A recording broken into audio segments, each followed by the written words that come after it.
This is a brand new 2010 Frigidaire, 220 volt, straight cool through the wall air conditioner.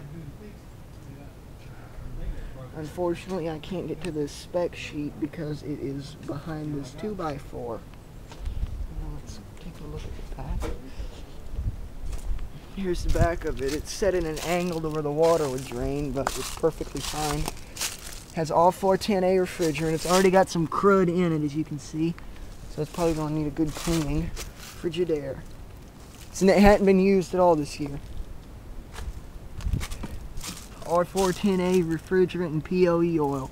It's got a TOSHIBA compressor, rotary compressor. And even though it has an accumulator, it is not a heat pump. It has a some Chinese motor in it. Even though this is made in China, the newer Frigidaires, I don't know who makes them. It's not LG. Yeah, it's got a Toshiba in it. This is a 1.5 ton windy through the wall unit. Yeah, 208, 230 volts. So that's 220 volts. Frigidaire. Anyways, out.